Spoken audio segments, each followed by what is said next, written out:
Shalom. Kebenaran pada hari ini Sabtu 28 Mei 2022 dengan tema menghitung hari sisa. Bapak Ibu Saudara yang dikasihi Tuhan, seperti yang dikemukakan di dalam Matius pasal 25 mengenai 5 gadis yang bodoh dan gadis yang bijaksana. Waktu tengah malam terdengarlah suara orang berseru, "Mempelai datang, songsonglah dia." Ini merupakan peringatan bahwa mempelai datang. Tuhan juga memberi peringatan kepada kita melalui peristiwa-peristiwa di dalam sejarah. Yang jelas, ekosistem bumi yang anomali, gempa, tsunami, dan berbagai tanda alam lain. Ini ibarat sebuah seruan, "Mempelai datang, songsonglah dia." Juga secara khusus, konflik bersenjata atau perang antar bangsa, jelas ini juga merupakan peringatan. Dalam Wahyu 3 ayat yang ke-20 dan ayatnya yang ke-21, Tuhan Yesus berkata, "Lihat, aku berdiri di muka pintu dan mengetuk."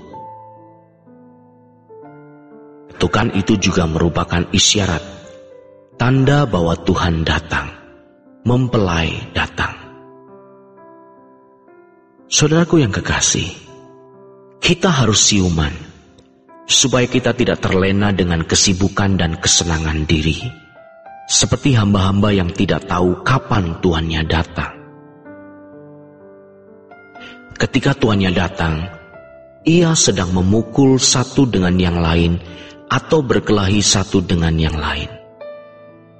Ia tidak mempersiapkan diri terhadap kedatangan majikannya.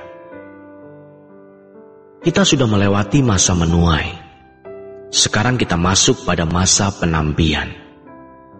Dunia akan diguncang dengan berbagai macam guncangan. Di sini akan terjadi pemisahan.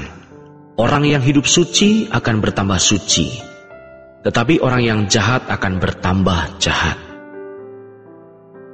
Kita harus mengambil sikap yang jelas.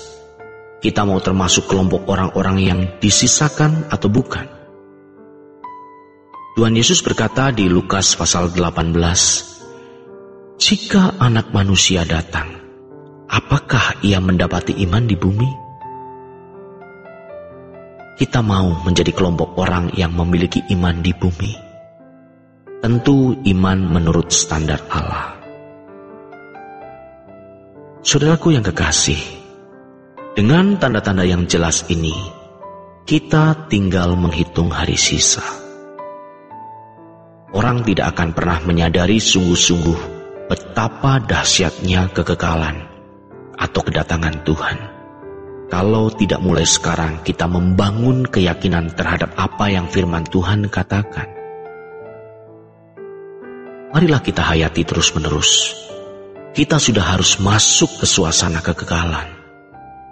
Sebelum secara fisik dan real time kita masuk ke dalam suasana kekekalan, kita sudah bisa menghayati kekekalan itu.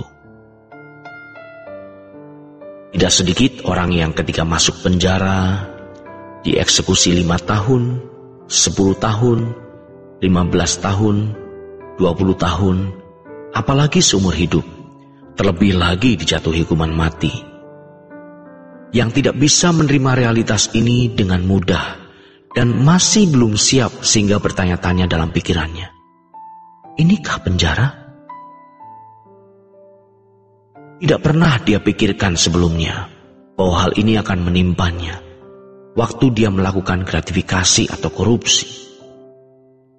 Bagi seorang penjual narkoba, ketika dia menjual narkoba, menjadi bandar narkoba, tidak pernah memikirkan betapa dahsyatnya eksekusi hukuman mati yang akan dia terima. Namun saudaraku yang kekasih, kekekalan itu jauh lebih dahsyat daripada hukuman apapun di dunia ini.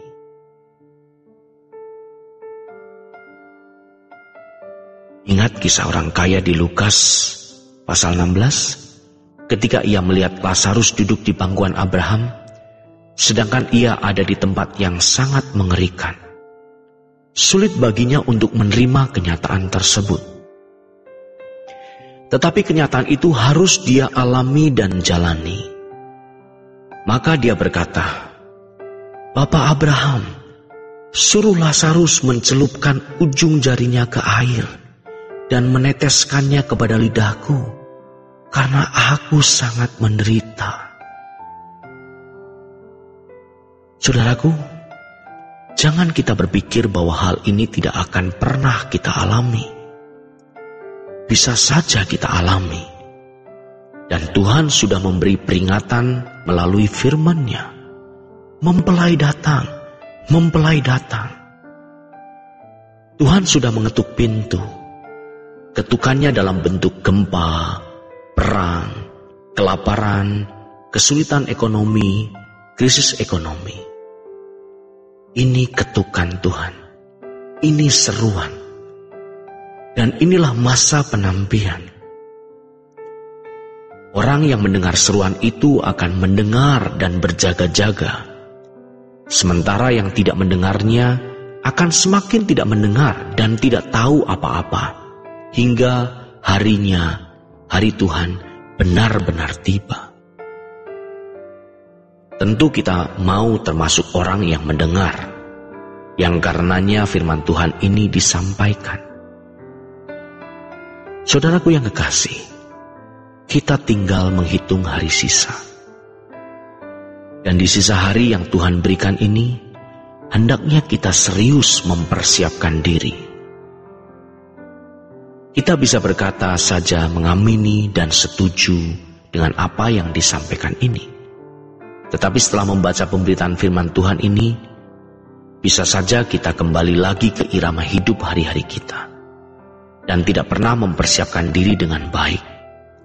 Padahal kita tinggal menghitung hari sisa. Jadi kita diajak untuk berpikir dan menghayati bahwa kita benar-benar sedang menghitung hari sisa. Dunia kita semakin tidak bisa diharapkan. Oleh sebab itu, kita harus mengambil positioning yang jelas. Apakah kita termasuk umat yang disisakan, yang dipilih, yang memiliki iman sesuai dengan yang Allah kehendaki, atau tidak? Kita harus benar-benar serius mencari wajah Tuhan, bisa mendengar suara Tuhan, dan menemukan apa penilaian Tuhan terhadap diri kita. Demikian renungan pada hari ini. Tuhan Yesus memberkati kita sekalian. Sola Gracia.